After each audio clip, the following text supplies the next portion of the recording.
and again for eternity. This is essentially a metaphysical moral fable, but Nietzsche insisted on treating it as if he believed in it. He described it as his formula for the greatness of a human being. This supreme and impossibly romantic stress on the importance of the moment is intended as an exhortation to live our lives to the full. As a passing poetic idea, it has some force. As a philosophical or moral idea, it is essentially superficial. It simply doesn't bear thinking through. The cliché, live life to the full, at least means something, however vague. The idea of eternal recurrence turns out on inspection to be meaningless. Do we remember each of these recurring lives? If we do, we would surely make changes. If we don't, they are of no relevance. Even an arresting poetic image, and this is one, must have more substance if it is to be regarded as more than mere poetry. It is simply too nebulous to be used as a principle, as Nietzsche intended. The Superman. Nietzsche's Superman had nothing whatsoever to do with the cloaked figure who flies through the skies of comic books. It might have been better if Nietzsche's hero had adopted a few of his namesake's comic values. Clark Kent at least has a naive morality, which he attempts to impose on a rough-and-ready world of good guys and bad guys. Nietzsche's Superman had no truck with such constraints as morality. His only morality was the will to power. Yet curiously, Nietzsche's descriptions of his Superman show him inhabiting a world as filled with naive simplicities as any comic. The prototype for Nietzsche's Superman was his Zarathustra, an impossibly earnest and boring fellow whose behavior exhibited dangerous psychotic symptoms. Admittedly, the tale of Zarathustra was intended as a parable, but a parable of what? As a parable of behavior.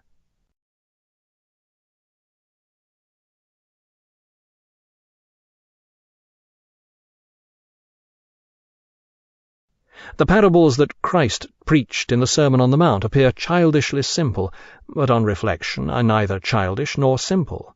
They are profound. The parable on Zarathustra is childishly simple, and on reflection remains so. Yet its message is profound despite this. Nietzsche preaches nothing less than the overthrow of Christian values. Each individual must take absolute responsibility for his own actions in a godless world. He must make his own values in unfettered freedom. There is no sanction, divine or otherwise, for his actions. Nietzsche foresaw this as the 20th century condition. Unfortunately, he also made prescriptions as to how we should behave in this condition. Those who follow his prescriptions, the tedious antics of Zarathustra, would become Supermen. Alas, Nietzsche's Superman was to develop into more than the figure of comic fun that he so richly deserved to become. In Thus Spake Zarathustra, Nietzsche announces, through the mouth of his hero, what is the ape to man? A figure of fun or an embarrassment. Man will appear exactly the same to the Superman. Thus Spake Zarathustra, first part, Zarathustra's Prologue, part 3. Elsewhere he proclaims, the goal of humanity cannot lie in its end, but in its highest specimens. Genealogy of Morals, Second Meditation, Section 9. In this context he begins loosely and misguidedly linking the Superman to such notions as nobility and blood, but he was not talking in aristocratic racial terms. He refers at one point to the Almanac de Gotha, an enclosure for asses. Will to Power, 942, revised edition 1906 or 1911. In the Hartel edition this remark has been left out, without indication. And announces on another occasion, when I speak of Plato, Pascal, Spinoza, and Goethe, that I know their blood rolls in mine. Mozartian edition 1920 to 1929 of Collected Works, 2198. A Greek, a Frenchman, a Portuguese Jew, and a German, all blood ancestors of the Superman, in Nietzsche's view.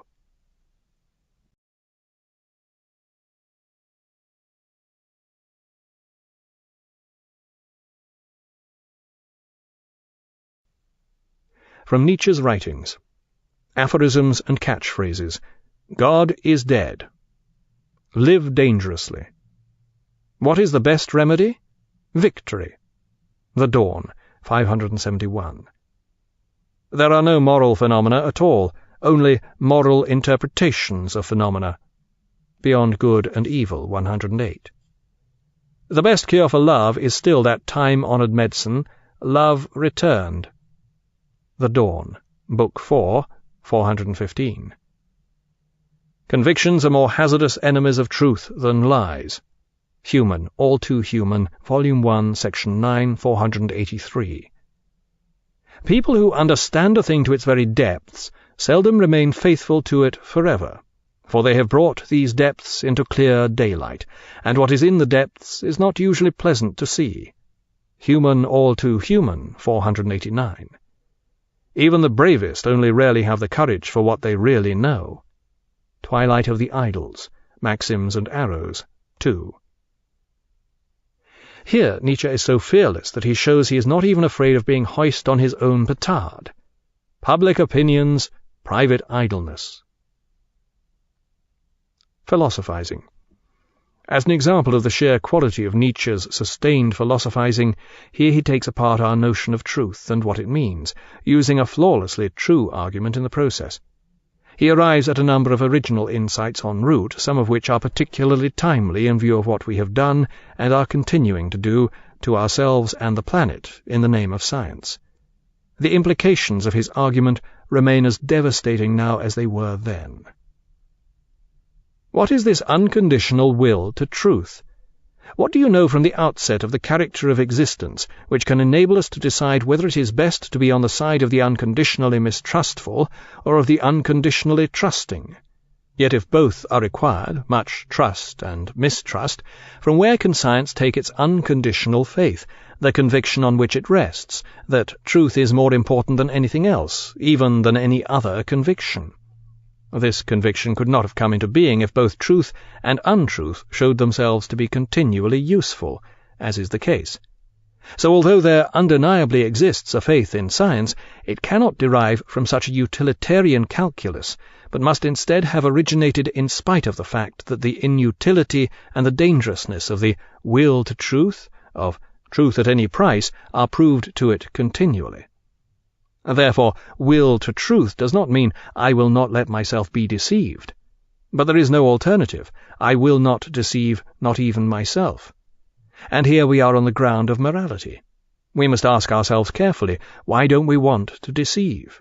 Especially if it appears, and it certainly does appear, that life depends on appearance. I mean on error, falsehood, deception, self-deception, and where life has, in fact, always shown itself to be on the side of the most unscrupulous multiplicity. Such an intent, interpreted charitably, could possibly be a quixotism, a degree of enthusiastic impudence. But it could also be something worse, namely, a destructive principle hostile to life. Will to truth. This could be a concealed will to death.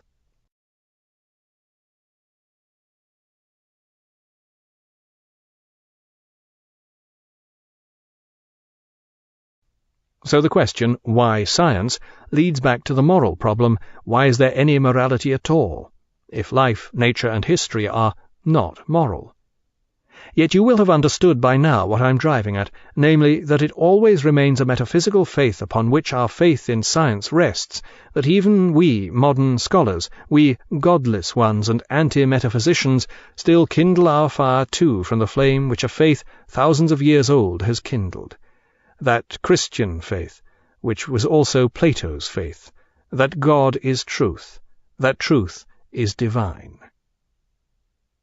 Gay Science, Book 5, Section 344. A related argument, only apparently contradicting the above, explains the demise of Christianity. Christianity comes to an end destroyed by its own morality, which cannot be replaced. A morality which in the end is forced to deny even the existence of its own God. The sense of truthfulness, so highly developed by Christianity, becomes sickened by the falsehoods and mendacity of all Christian interpretations of the world and of history. It rebounds from God is truth to the fanatical faith, all is false. Will to Power, Book 1, Introduction. One of Nietzsche's more sober prescriptions for superhumanity, and in many ways one of his more revealing. What makes heroic? To confront simultaneously one's greatest sorrow and one's greatest hope. What do you believe in?